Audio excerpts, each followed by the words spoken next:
Hello students, today we are going to discuss about the first chapter of geography, that is natural and human environment, यानी प्राकृतिक और मानवीय पर्यावरण. So let's start. Need of protection of environment, यानी पर्यावरण की सुरक्षा की आवश्यकता. हमें पर्यावरण की सुरक्षा की आवश्यकता क्यों है? Environment is our basic life support system. पर्यावरण हमारी ज़िंदगी के लिए एक बेसिक सपोर्टिंग सिस्टम है. सपोर्ट मीन्स मदद करने वाला, हेल्प करने वाला एक सिस्टम है, एक पद्धति है.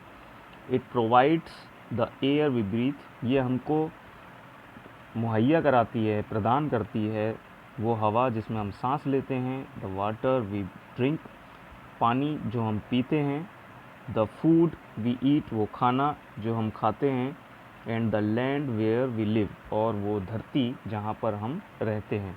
It also provides us natural resources, ये हमको प्राकृतिक स्रोत भी प्रदान करते हैं. सच एज, जैसे कि वुड लकड़ी, फ्यूल ईंधन, एनर्जी शक्ति, मिनरल्स और खनिज इत्यादि.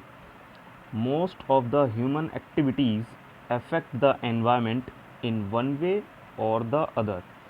बहुत सी जो ह्यूमन एक्टिविटीज़ हैं, यानी इंसान के जो क्रियाकलाप हैं, उससे वातावरण पर असर पड़ता है, इफ़ेक्ट पड़ता है. Many parts of the environment have already been badly damaged by overuse और irrational use of resources like soil, forests, pastures and farms. और बहुत से वातावरण के जो बहुत से हिस्से हैं वो बुरी तरह से उनका नाश हो चुका है, उनका क्षय हो चुका है, वो डैमेज हो चुके हैं, या तो ज़्यादा इस्तेमाल करने से और इर्रेशनल, या फिर उनका अनावश्यक यूज़ करने से, अनावश्यक उनका इस्तेमाल करने से. जैसे कि मिट्टी है, जंगल है और जीव जंतु हैं, इनका अनावश्यक रूप से इस्तेमाल करने से या फिर इनका ज़्यादा इस्तेमाल करने से वातावरण पे या पर्यावरण पे इसका असर पड़ा है. If we continue to do so, अगर हम ऐसा ही लगातार करते हैं, the damage will be irreparable, तो ये जो नुकसान है, जो डैमेज है, वो या तो इररिपेरेबल हो जाएगा, यानी जिसको सुधारा नहीं जा सकता, ऐसी स्थिति में पहुंच जाएगा. And the consequences will be very serious, और इनके जो परिणाम होंगे, कॉन्सिक्वेंसेस मीन्स परिणाम या रिज़ल्ट जो होंगे, वो बहुत ही सीरियस होंगे, बहुत ही गंभीर होंगे, भयानक होंगे. मीनिंग ऑफ एनवायरनमेंट, पर्यावरण का अर्थ. क्या अर्थ है पर्यावरण का? The word environment has been derived from the French word environner which means to surround, यानी जो शब्द पर्यावरण है, एनवायरनमेंट है, वो फ्रेंच शब्द से लिया गया है. एनवायरनर नामक जो फ्रेंच वर्ड है, उससे एनवायरनमेंट शब्द की उत्पत्ति हुई है या लिया गया है, डिराइव्ड किया गया है. विच मीन्स, जिसका मतलब होता है टू सराउंड, यानी घिरा होना.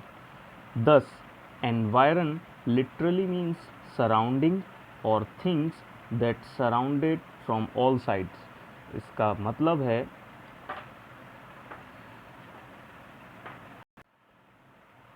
यानी पर्यावरण का लिटरली मीन्स वास्तविक जो अर्थ है, उसका मतलब है चीज़ों से, सब तरफ से, ऑल साइड्स से चीज़ों का या चीज़ों के द्वारा घिरा होना. Hence environment of a place में बी डिफाइंड एज, इसलिए पर्यावरण को डिफाइंड किया जा सकता है, पर्यावरण का अर्थ लगाया जा सकता है as the surroundings and conditions, जिन्हीं चीज़ों से या किसी स्थिति से घिरा होना, दैट इन्फ्लुएंस और इफ़ेक्ट द एग्जिस्टेंस, जिसके द्वारा इन्फ्लुएंस या इफ़ेक्ट, यानी जो असर डालते हैं, जो प्रभाव डालते हैं, द एग्जिस्टेंस, अपनी मौजूदगी का, अपने मौजूद होने का प्रभाव डालते हैं.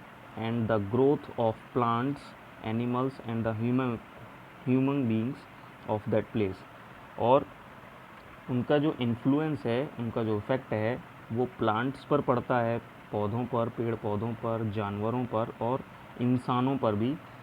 उस जगह के रहने वाले जितने भी ये तीनों जो चीज़ें हैं उन पर जो इनका इफ़ेक्ट पड़ता है, जो उनका इन्फ्लुएंस होता है, उसको एनवायरनमेंट कहते हैं। फॉर एग्ज़ाम्पल, उदाहरण के तौर पर, इफ़ प्लांट ग्रोज समवेयर, अगर किसी जगह कोई पौधा उगता है, its environment will comprises soil, air, water, heat and light from the sun. तो वहाँ का जो पर्यावरण है, वहाँ का जो एनवायरनमेंट है, वो उनको कंप्राइज करेगा, मतलब उनको देगा मिट्टी, हवा, पानी, गर्मी और सूरज से निकलने वाली रोशनी। ये सारी चीज़ें एक साथ मिलकर पर्यावरण बनाती हैं। और ये पर्यावरण किस चीज़ के लिए है? ये उस पौधे के लिए है जो अभी उग रहा है। And all living things existing in its surrounding, और जितनी भी जीवित चीज़ें हैं जिनमें जान है, वो सारी चीज़ें इन्हीं चीज़ों से घिरी हुई हैं, जैसे कि पेड़ पौधे हैं, जानवर हैं और इंसान हैं। All these are elements of the plant environment, और ये सभी चीज़ें हैं वो एक मिले जुले तत्व हैं, एलिमेंट हैं। और ये सभी तत्व किसके हैं? एनवायरनमेंट के हैं, पर्यावरण के तत्व हैं। नेचुरल एंड ह्यूमन एनवायरनमेंट, यानी प्राकृतिक और मानवीय पर्यावरण। The environment consists of non-living or physical elements like soil, air, water, heat, light and so on, as well as living or biological elements like plants, animals and human beings। यानी पर्यावरण में समाहित होता है, पर्यावरण मिला होता है, किन चीज़ों का है? वो नॉन लिविंग और फिज़िकल एलिमेंट, यानी वो निर्जीव चीज़ों का है, या फिर उसमें भौतिक तत्व होते हैं, फिज़िकल एलिमेंट्स होते हैं, जैसे कि मिट्टी, हवा, पानी, गर्मी, सूरज की रोशनी, एज वेल एज लिविंग और बायोलॉजिकल एलिमेंट्स। यानी अगर नॉन लिविंग एलिमेंट्स की आप बात करेंगे तो सॉयल, एयर, वाटर, ये सारी चीज़ें नॉन लिविंग हैं। लेकिन आप अगर लिविंग और बायोलॉजिकल यानी सजीव और जैविक तत्वों के बारे में बात करेंगे, बायोलॉजिकल मीन्स होता है जैविक, जिनमें जीवन होता है, तो इन सब चीज़ों में प्लांट्स आते हैं, यानी पेड़ पौधे, एनिमल्स, जीव जंतु और ह्यूमन बींग्स और इंसान। Often a distinction is made between two types of environment, और ये जो डिस्टिंक्शन है, ये जो भेद है, ये जो टाइप्स है, ये दो तरह के हैं। यानी पर्यावरण को दो हिस्सों में विभाजित किया गया है, the natural environment and the human environment. और ये पर्यावरण कौन कौन से हैं? ये है प्राकृतिक पर्यावरण और मानवीय पर्यावरण। The first created by nature, यानी जो प्राकृतिक पर्यावरण है ये प्रकृति के द्वारा बनाया गया है, and the other created by human beings, और जो दूसरा पर्यावरण यानी जो मानवीय पर्यावरण है, ह्यूमन एनवायरनमेंट है, ये मानव के द्वारा निर्मित किया गया है।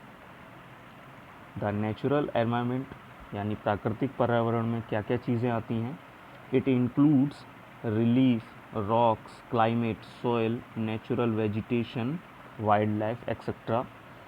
एंड ह्यूमन एनवायरनमेंट में, मानवीय पर्यावरण में, it includes all things that are created by man, वो सारी चीज़ें जो इंसान के द्वारा निर्मित की गई हैं फॉर हिज बेटर एक्सिस्टेंस, उसके अच्छाई के लिए, like his settlements, housing, means of transport and communication, development of agriculture and industries and of all other facilities। यानी इंसान की ज़रूरत की जितनी भी चीज़ें हैं, जैसे कि घर है, उसके यातायात के साधन हैं, उसके बातचीत करने के साधन हैं, उसकी कृषि का जो विकास है, और जो उसकी इंडस्ट्रीज़ हैं, जो उद्योग हैं, ये सारी चीज़ें जो माहौल बनाती हैं, जो पर्यावरण बनाती हैं, वो ह्यूमन एनवायरनमेंट है।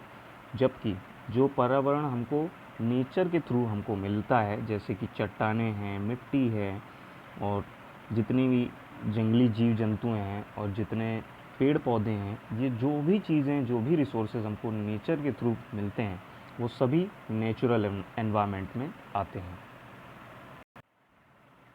एनवायरनमेंट ऑफ द अर्थ, पृथ्वी का पर्यावरण कैसा है? The plants, animals and human beings are influenced by the physical और natural environment of a region. यानी पेड़ पौधे, जीव जंतु और इंसान ये सभी इन्फ्लुएंस होते हैं बाय द फिजिकल और नेचुरल, या तो भौतिक और या फिर प्राकृतिक पर्यावरण के द्वारा किसी भी स्थान के। यानी एक स्थान पर जो पेड़ पौधे, जीव जंतु और इंसान पाए जाते हैं उन पर जो इन्फ्लुएंस होता है, उन पर जो असर पड़ता है, और जिस भौतिक और प्राकृतिक पर्यावरण का असर पड़ता है वो उस एक क्षेत्र पर असर पड़ता है। द फिजिकल एनवायरनमेंट, भौतिक पर्यावरण, is the prevailing natural conditions comprising the land, water and air. और भौतिक पर्यावरण में समाहित होता है ये सभी प्राकृतिक कंडीशन होती हैं, प्राकृतिक स्थितियाँ होती हैं जो समाहित होती हैं, जो समेटे होती हैं, जिसके अंदर आती है धरती, पानी और हवा। द लैंड में consist of mountains, plateaus, plains and valley. ज़मीन की बात करें तो ज़मीन में आते हैं माउंटेन्स, पर्वत, प्लेट्यू, पठार, प्लेन्स, समतल जगह, और वैलीज़, घाटियाँ। The water bodies range from small ponds to vast oceans including lakes and rivers. और अगर वाटर बॉडीज़ की बात करें तो पानी हमको एक छोटे से तालाब से लेकर एक विशाल जो समुद्र है वो सभी इन वाटर बॉडीज़ में इंक्लूड होता है, और इसमें झीलें और नदियाँ भी आते हैं। Biological environment includes human beings. और जो जैविक पर्यावरण है, बायोलॉजिकल मीन्स जैविक, जो जो जैविक पर्यावरण है उसमें इंसान आते हैं, जीव जंतु आते हैं, पेड़ पौधे आते हैं, और अदर ऑर्गेनिज्म यानी ऐसी चीज़ें जिनमें जान होती है, जिंदा चीज़ें। These two components of physical and biological environment are interdependent. और ये जो दोनों चीज़ें हैं, ये जो दोनों कंपाउंड हैं ऑफ फिज़िकल यानी भौतिक और जैविक पर्यावरण के, ये जो दोनों एलिमेंट हैं, जो दोनों कंपोनेंट हैं, ये इंटरडिपेंडेंट हैं, यानी एक दूसरे के ऊपर निर्भर हैं। यानी फिज़िकल एनवायरनमेंट का अस्तित्व बायोलॉजिकल एनवायरनमेंट की वजह से है, और बायोलॉजिकल एनवायरनमेंट का जो अस्तित्व है वो फिज़िकल एनवायरनमेंट की वजह से है। इसलिए इंटरडिपेंडेंट हैं, यानी एक दूसरे के ऊपर निर्भर हैं। They can not be separated all together. इन दोनों को ही अलग अलग नहीं किया जा सकता। जैसा कि मैंने अभी बताया है कि फिज़िकल एनवायरनमेंट और बायोलॉजिकल एनवायरनमेंट ये दोनों इंटरडिपेंडेंट हैं, दोनों एक दूसरे से जुड़े हुए हैं, एक दूसरे पर आश्रित हैं, निर्भर करते हैं, इसीलिए इनको अलग नहीं किया जा सकता। They are very much interlinked. ये एक दूसरे से बहुत अच्छे से लिंक्ड हैं, जुड़े हुए हैं। And are interacting all the time. और पूरे समय एक दूसरे पर ये प्रभाव करते रहते हैं, एक दूसरे पर प्रभाव छोड़ते हैं। A little change in physical of और natural environment brings change in the biological environment. यानी भौतिक या फिर प्राकृतिक पर्यावरण का एक छोटा सा भी जो बदलाव है वो जैविक पर्यावरण पर बदलाव डाल देता है। Human beings and other forms of life exist on this earth because among all other planets only the earth। यानी इंसान और जो भी चीज़ें हैं जिनमें जान है यानी ज़िंदा चीज़ें हैं वो सभी पृथ्वी पर ही पाई जाती हैं। among ऑल अदर प्लैनेट्स यानी दूसरे जितने भी प्लैनेट्स हैं, जो दूसरे जितने भी ग्रह हैं, उन सब में पृथ्वी पर ही जीवन पाया गया है। ऐसा क्यों है? ऐसा इसलिए है because the earth has an environment favourable for the existence and growth of various form of life. कि ज़िंदगी के या ज़िंदा रहने के जितने भी रीज़न हैं, जितने भी कारण हैं, वो सिर्फ पृथ्वी पर ही ऐसा एनवायरनमेंट है, पृथ्वी पर ही एक ऐसा वातावरण है जिसमें इंसान या जीवित चीज़ें ज़िंदा रह सकती हैं। Temperature on the earth is neither too high. पृथ्वी का जो तापमान है वो कभी भी ज़्यादा नहीं होता है, नीदर टू हाई, बहुत ज़्यादा नहीं होता। As on Mercury and Venus, जैसे मरकरी और वीनस पर हमेशा टेम्परेचर ज़्यादा होता है, इतना टेम्परेचर ज़्यादा कभी भी पृथ्वी पर नहीं होता है। Nor too slow as on Jupiter, Saturn and other distant planets, और ना ही जुपिटर, सैटर्न और दूसरे इन दोनों के पास के जो ग्रह हैं उन पर जितना तापमान कम होता है, ठंडे ग्रह जिनको कहा जाता है, ना ही इतना टेम्परेचर लो होता है। The ups and downs of temperature is only dependent upon the earth's atmosphere. पृथ्वी का जो तापमान है वो पृथ्वी का जो ups and downs of temperature, यानी अप्स मीन्स जब वो तापमान का बढ़ना और डाउन्स मीन्स तापमान का घटना, यानी टेम्परेचर का जो तापमान का घटना और बढ़ना है वो पृथ्वी के वातावरण पर ही निर्भर करता है, वातावरण पर ही डिपेंड करता है। The layer of the air surrounding the earth has oxygen, और पृथ्वी की जो हवा की परत है उसमें ऑक्सीजन की परत लगी हुई है या ऑक्सीजन की परत से वो घिरी हुई है, which is essential for all forms of life, जो जिंदा चीज़ों के लिए बहुत ही आवश्यक है। Air also moderates the temperature of the earth, पृथ्वी के तापमान को मॉडरेट करने के लिए, बीच का या मध्यम रखने के लिए हवा भी अपनी उपयोगिता दर्शाती है। The moderate temperatures enables water to remain in liquid condition, और इसी वजह से पानी हमेशा अपने ही कंडीशन में रखने के लिए या पानी का टेम्परेचर स्टेबल रखने का काम जो करती है वो हवा करती है। Water favours the growth and evolution of plants, animals and the human beings, यानी जो पानी है वो पौधे, जीव जंतु और इंसान, इन तीनों की ज़िंदगी की विकास के लिए फेवर करते हैं, इन तीनों के विकास के लिए बहुत उपयोगी है। Thus the earth is a unique planet, इसीलिए पृथ्वी एक अनोखा ग्रह है। यूनिक मीन्स अनोखा। It has a unique environment, इसका एक अनोखा पर्यावरण है। It is the only planet where life exist in many forms, ये इकलौता ऐसा ग्रह है जहाँ पर ज़िंदगी को अलग अलग फॉर्म्स में देखा गया है, यानी जिंदा चीज़ें, कई सारी जिंदा चीज़ों को आप देख सकते हैं। पृथ्वी ही इकलौता ऐसा ग्रह है। डिफरेंस इन एनवायरनमेंट, पर्यावरण में अंतर क्या क्या है। Physical and biological conditions are not the same everywhere, यानी भौतिक और जो जैविक कंडीशन है वो हर जगह एक जैसी नहीं रहती हैं। एवरीवेयर मीन्स हर जगह वो एक समान नहीं रहती हैं। देयरफॉर, इसीलिए the environment can not be the same at all places और जोन्स ऑफ द अर्थ, इसी वजह से पृथ्वी पर हर जगह पर या हर जोन पर जो तापमान है या जो पर्यावरण है वो एक जैसा नहीं रहता है। फॉर एग्ज़ाम्पल, उदाहरण के तौर पर, the relief, climate, vegetation, wild life, natural resources that form the natural environment of a desert region will be different from the natural environment of an equatorial reason.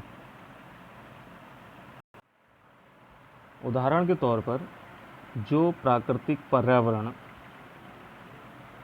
जिसमें जो वहाँ की जलवायु है, पेड़ पौधे हैं, जंगली जीवन है और जो भी प्राकृतिक स्रोत हैं जो एक डेजर्ट रीजन में हैं, यानी जो रेतीले क्षेत्र में हैं, वो हमेशा अलग रहेंगे उस क्षेत्र से जो प्राकृतिक पर्यावरण एक इक्वेटोरियल रीजन का है। इक्वेटोरियल रीजन यानी भूमध्य रेखी क्षेत्र।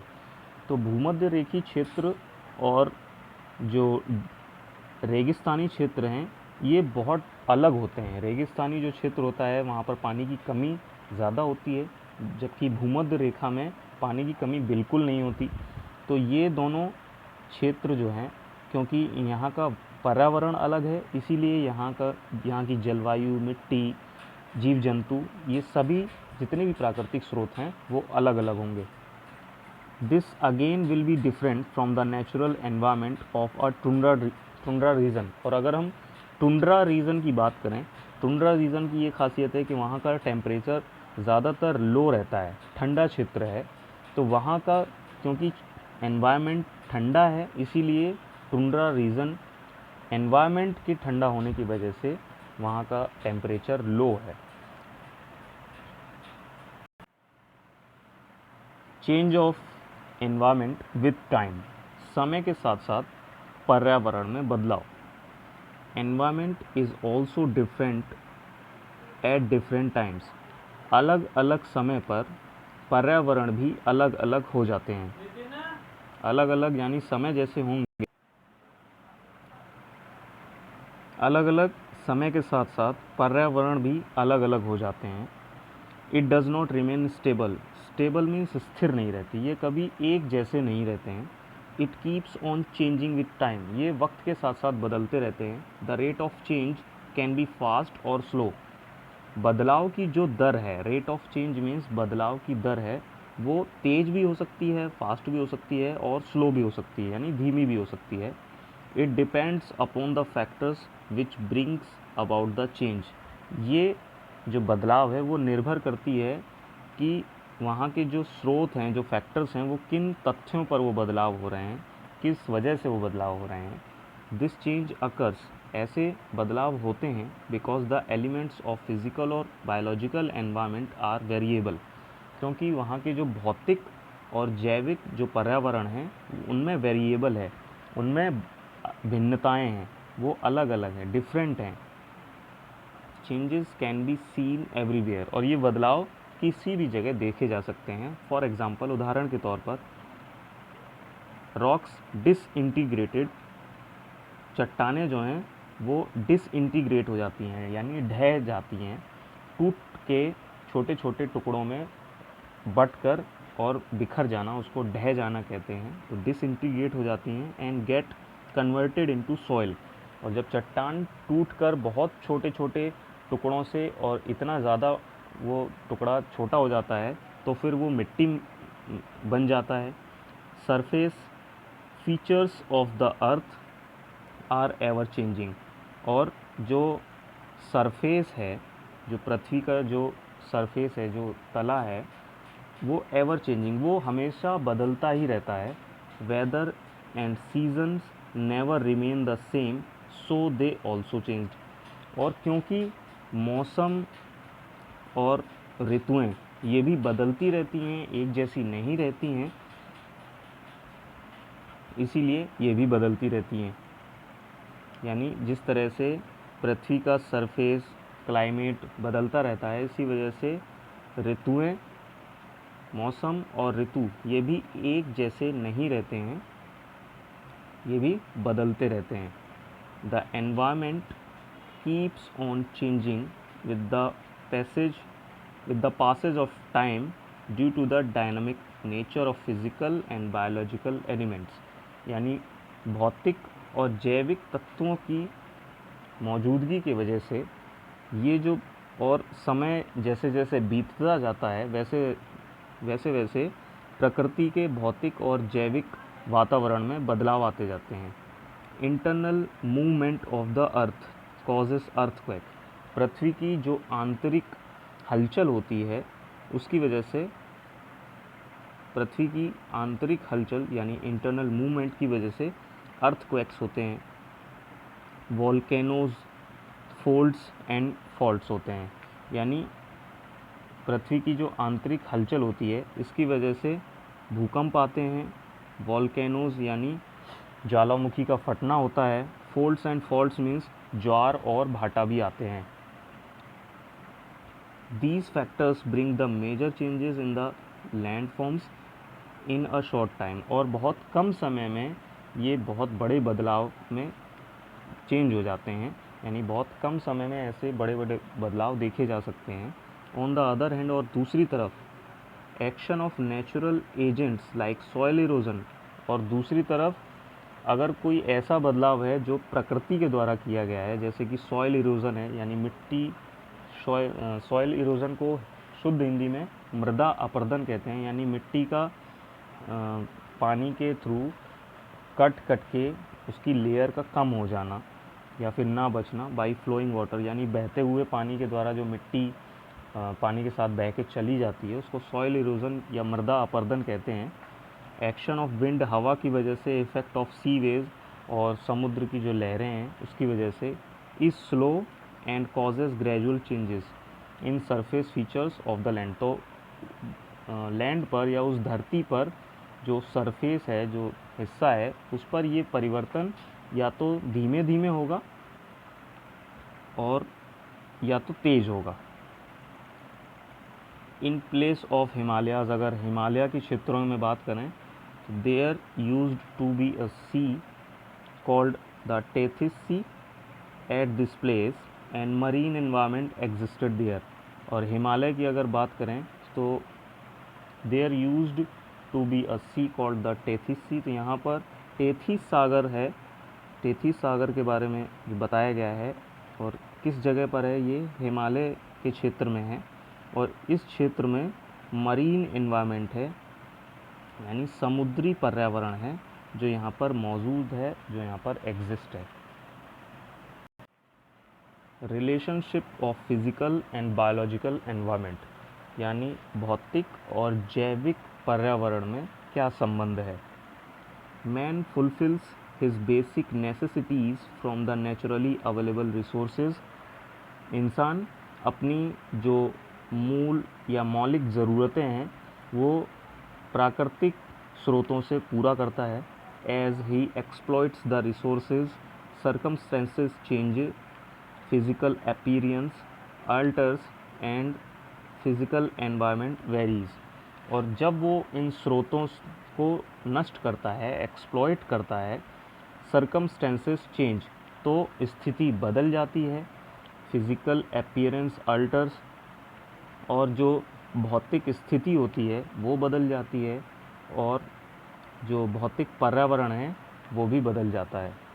दस biological environment keeps on influencing physical environment. इसी वजह से जो जैविक पर्यावरण है उसका असर भौतिक पर्यावरण पे भी पड़ता है। By the study the life of pygmy tribe living in the basin of Congo river, यानी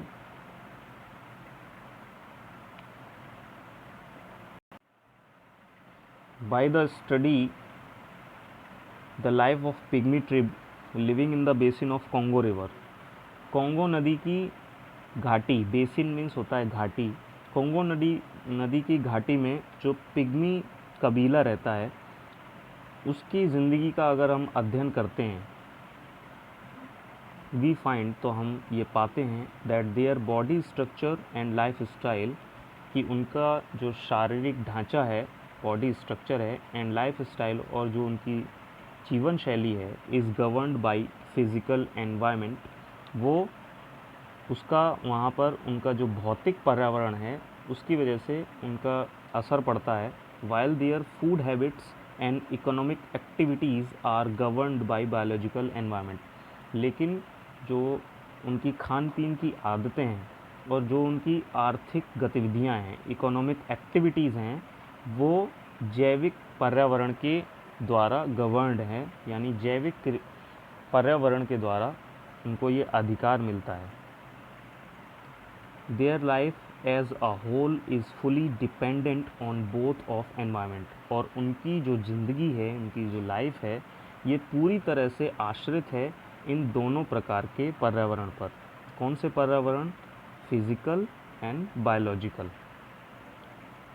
excessive rain, dense forests and high temperature force them to live on trees. Excessive rain यानी अत्यधिक वर्षा, डेंस फॉरेस्ट यानी घने जंगल, और high temperature यानी उच्च तापमान उनको पेड़ों पर रहने के लिए मजबूर करता है।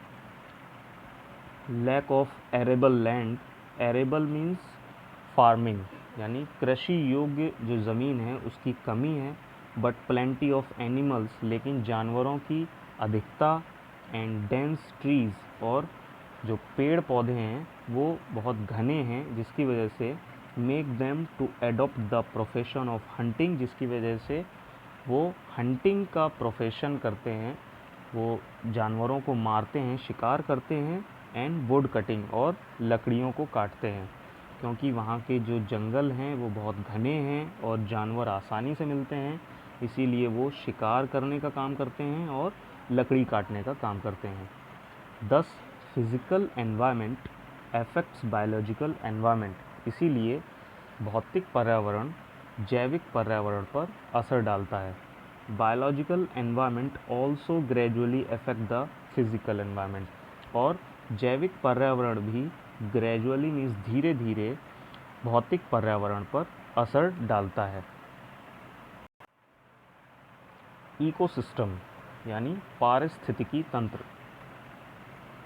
Plants and animals and the environment in which they live form an ecosystem, यानी पेड़ पौधे और इंसान जिस पर्यावरण में रहते हैं उसको पारिस्थितिकी तंत्र कहते हैं या इकोसिस्टम कहते हैं।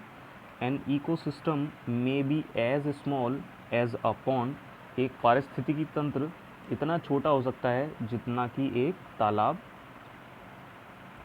पॉन्ड और वुडलैंड या छोटा सा तालाब, और as large as the ocean और इक्वेटोरियल फॉरेस्ट, और या फिर इतना बड़ा हो सकता है कि जितना कि एक ओशियन या एक समुद्र या फिर इक्वेटोरियल फॉरेस्ट यानी जो घने जंगल हैं उसके बराबर भी बड़ा हो सकता है।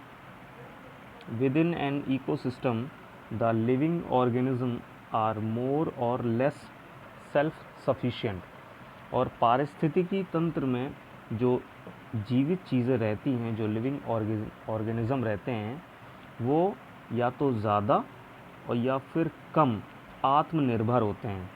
सेल्फ सफिशिएंट मीन्स होते हैं आत्म रूप से वो पर्याप्त होते हैं, या तो वो ज़्यादा होंगे और या तो फिर कम होंगे। Almost all their food and energy are found within the ecosystem, लगभग उनके खाने के लिए और उनकी एनर्जी या शक्ति के लिए जितनी भी चीज़ें होती हैं वो इस इकोसिस्टम में, इस पारिस्थितिकी तंत्र में उनको मिल जाती हैं। फॉर एग्ज़ाम्पल, उदाहरण के तौर पर द प्लांट्स कॉल्ड प्रोड्यूसर्स, पौधे जो हैं वो उत्पाद हैं। Manufacture their own food with the help of solar energy from the sun, यानी पौधों को उत्पाद माना गया है, उत्पादक माना गया है, प्रोड्यूसर्स माना गया है, उत्पादक हैं, और जो मैन्युफैक्चर करते हैं, बनाते हैं अपना खुद का खाना सूरज की रोशनी से, यानी सूरज की रोशनी की मदद से पौधे अपना खाना खुद बनाते हैं, इसीलिए उनको प्रोड्यूसर्स या उत्पादक कहा गया है। The plants are food to plant eating birds and animals, और ये पौधे जो खाना होते हैं ऐसे पक्षियों और ऐसे जानवर का, जिनको ऐसे पक्षी और ऐसे जानवर जो पौधे खाते हैं, कॉल्ड द प्राइमरी कंज्यूमर्स, उनको प्राथमिक उपभोक्ता कहा जाता है। प्राइमरी मीन्स प्राथमिक, कंज्यूमर्स मीन्स उपभोक्ता। The birds and animals that feed on other birds and animals are called the secondary consumers, और वो पक्षी या जानवर जो दूसरे पक्षी और जानवरों को खाते हैं वो सेकेंडरी कंज्यूमर्स या द्वितीयक उपभोक्ता कहलाते हैं। The dead remains of plants and animals, और इन पेड़ पौधों का और जानवरों का जो बचा खुचा मरा हुआ जो अवशेष बचता है, are broken down by fungi, bacteria etcetera into useful materials within the plants can make from the soil as their nutrients, और जो बचे हुए अवशेष हैं, जो मृत अवशेष हैं, डेड रिमेन्स हैं, वो फंगी या बैक्टीरिया उनको अपने लिए यूज़फुल मटेरियल्स में बदल देते हैं, तब्दील कर देते हैं, और बाद में पेड़ पौधे इनको मिट्टी से अपने न्यूट्रिएंट्स के रूप में वापस ले लेते हैं। Those are called the decomposers, और इनको डिकम्पोजर्स या अवशोषक कहा जाता है।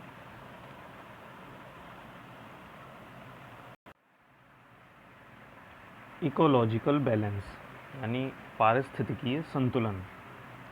The elements of an ecological system maintain a stage of equilibrium known as ecological balance. यानी पारिस्थितिकीय तंत्र के जो एलिमेंट्स हैं, यानी ऐसे एलिमेंट्स पारिस्थितिकी तंत्र के जो एक equilibrium means balance, balance means संतुलन, यानी संतुलन करते हैं। किस में संतुलन करते हैं? इकोलॉजिकल सिस्टम में संतुलन करते हैं। पारिस्थितिकी तंत्र में जो बैलेंस क्रिएट करते हैं उनको पारिस्थितिकीय संतुलन कहा जाता है। यानी ऐसे पारिस्थितिकी तंत्र के ऐसे तत्व जो संतुलन पैदा करते हैं या संतुलन बनाए रखते हैं उनको पारिस्थितिकी संतुलक कहा जाता है या संतुलन करने वाले एलिमेंट्स कहते हैं। Change in the nature of elements, यानी उन तत्वों की जो प्रकृति है उसमें जो बदलाव आते हैं, डिस्टर्ब दिस इक्विलिब्रियम, वो इस संतुलन को डिस्टर्ब कर देते हैं, वो इस संतुलन को गड़बड़ा देते हैं, बदलाव कर देते हैं उनमें। This gives birth to a new ecological system, और इसकी वजह से एक नए पारिस्थितिकी तंत्र का जन्म होता है। Environment affects the living organism in many ways, और जीवित चीज़ों को पर्यावरण बहुत से रूपों में अफेक्ट करता है, बहुत से रूपों में असर करता है। The temperature affects the rate at which the living organism grow, यानी पर्यावरण में जो तापमान है वो लिविंग ऑर्गेनिज्म या जीवित चीज़ों की वृद्धि में असर डालता है। मल्टीप्लाई, और इससे भी ज़्यादा और इससे भी दुगना, light, wind and soil type, यानी हवा, रोशनी और मिट्टी के जो प्रकार हैं, affect the growth of plants, वो पौधों के विकास पर असर डालते हैं। Which are the main food for animals, जो कि जानवरों के मुख्य खाना है, जानवरों का मुख्य खाना है। यानी टेम्परेचर जो है वो इंसान के विकास पर असर करता है, जबकि हवा, मिट्टी और रोशनी वो पौधों के विकास पर असर करती है, और पौधों का जो विकास है उसकी वजह से जो जानवरों का विकास है वो असर करेगा। If the growth of plants get abnormally reduced, यानी अगर पौधों का जो विकास है वो अगर कम हो जाता है, it affects the number of herbivores, तो ये हर्बीवोरस मीन्स शाकाहारी, तो ये जो शाकाहारी जीव जंतु हैं उन पर असर करता है। Which in turn affect the carnivorous, और क्योंकि शाकाहारी पर प्रभाव हो रहा है तो शाकाहारी को अपना खाना बनाते हैं कार्निवोरस यानी मांसाहारी। तो क्योंकि शाकाहारी जीव जंतुओं पर असर होता है तो उनकी ही वजह से मांसाहारी जीव जंतुओं पर भी असर होने लगता है। Thus, one change leads to a series of changes disturbing the balance, और इसीलिए सिर्फ एक बदलाव ही अनेक बदलाव की जो सीरीज़ है, जो कड़ियाँ हैं, जो श्रेणी हैं, वो इस संतुलन को बिगाड़ देती हैं। Due to disturbed ecological balance, और इस पारिस्थितिकी संतुलन के बदलाव के कारण environment can create circumstances favorable or unfavorable for human beings, और इन बदलाव की संतुलन में जो ये चेंजेस होते हैं, जो बदलाव होते हैं, इन बदलावों की वजह से ही पर्यावरण भी वो हमें ऐसे सर्कमस्टेंसेस देता है, ऐसे प्रभाव देता है जो या तो इंसान की ज़िंदगी के लिए फेवरेबल होते हैं, जो उनके पक्ष में होते हैं, या फिर अनफेवरेबल होते हैं, या फिर उनके विपक्ष में होते हैं। नीड ऑफ एनवायरनमेंट, पर्यावरण की आवश्यकता। For the development of human life, इंसानी ज़िंदगी के विकास के लिए इट इज़ इसेंशियल, ये आवश्यक है, टू स्टडी एनवायरनमेंट, कि आप पर्यावरण का अध्ययन करें। यानी इंसान की ज़िंदगी के विकास के लिए पर्यावरण का अध्ययन बहुत आवश्यक है। Man is an integral part of biological environment, क्योंकि इंसान जो है या मानव जो है वो जैविक पर्यावरण का एक अभिन्न हिस्सा है, इंटीग्रल पार्ट है, ऐसा हिस्सा है जिसको आप हटा नहीं सकते हैं। His life is very much dependent on the circumstances of physical environment, इसीलिए उसकी जो ज़िंदगी है वो भौतिक पर्यावरण के जो सर्कमस्टेंसेस हैं, जो प्रभाव हैं, उन पर बहुत असर करती है। Responses of his life are governed by the environment, और पर्यावरण के वजह से ही उसकी जो जीवन शैली है वो असर करती है, उसकी जीवन शैली पर भी असर डालने का काम पर्यावरण ही करता है। What ever he needs for the development of his life, इंसान को अपनी ज़िंदगी में विकास करने के लिए जिस चीज़ की भी आवश्यकता है, he gets it from the elements available in the nature और एनवायरनमेंट, तो वो प्रकृति या पर्यावरण में जो भी तत्व मौजूद हैं, जो भी तत्व अवेलेबल हैं, उनसे वो अपनी ज़रूरत की चीज़ें ले लेता है। By the use of his intelligence, और अपनी समझ या अपनी अक्ल का इस्तेमाल करके, he changes the environment of many places, उसने बहुत से जगहों के, बहुत से स्थानों का जो वातावरण है, जो पर्यावरण है, वो बदल देता है। To make it fit for human dwelling, dwelling means आवास, और वो इंसान के आवास के हिसाब से पर्यावरण को बदल देता है। Some of his responses have adversely affected the environment, और उसके इन बदलावों की वजह से ही एनवायरनमेंट को बहुत असर हुआ है, बहुत प्रभावित हुआ है। But those changes were essential to fulfil his needs, लेकिन ये जो बदलाव थे ये उसकी ज़िंदगी के लिए बहुत आवश्यक थे, इसेंशियल थे। Direct change and indirect changes in environment disturb the ecological balance, यानी डायरेक्ट मीन्स प्रत्यक्ष बदलाव और इनडायरेक्ट चेंजेस मीन्स अप्रत्यक्ष बदलाव, यानी ऐसे बदलाव जिनको आप सीधे सीधे देख सकते हैं, जो सीधे सीधे आपको प्रभावित कर सकते हैं, that are direct changes. And those changes जो आपको सीधे सीधे इफ़ेक्ट नहीं कर रहे हैं, किसी दूसरी वजह से, दूसरे सोर्स से आपको दिखाई दे रहे हैं, वो इनडायरेक्ट हैं या अप्रत्यक्ष बदलाव हैं। तो प्रत्यक्ष या जो अप्रत्यक्ष बदलाव हैं वातावरण में या पर्यावरण में, वो पारिस्थितिकी जो संतुलन है उसको डिस्टर्ब करते हैं, उसको बिगाड़ते हैं। एंड इन दिस वे, और इसी वजह से many problems of life emerge, emerge means पैदा होती हैं, और इसी वजह से ज़िंदगी की बहुत सारी परेशानियाँ उत्पन्न होती हैं या पैदा होती हैं। देयरफॉर, इसीलिए we have to study environment, हमको पर्यावरण का अध्ययन करना पड़ेगा।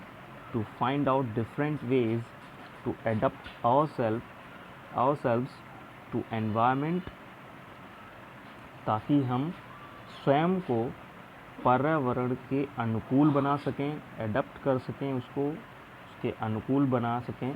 And maintain a balance in environment, और पर्यावरण में एक संतुलन विकसित कर सकें, एक संतुलन बना सकें।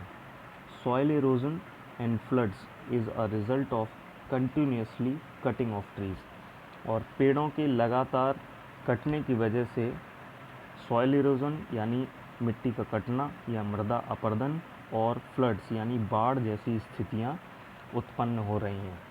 So here we finally finished this chapter. Take care of yourself. Bye bye.